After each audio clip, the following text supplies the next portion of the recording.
This video will show you how to use Google Gemini for research. Google Gemini is a safe and easy way to do research using AI. Start with a normal Google search or select AI mode. Start with a simple question without extra words.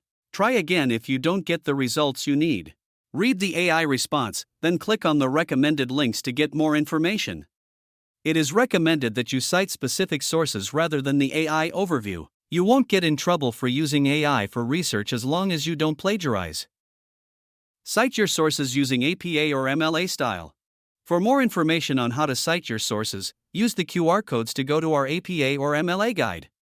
Help is available using library chat on the library homepage. You can also call, email, or schedule an appointment.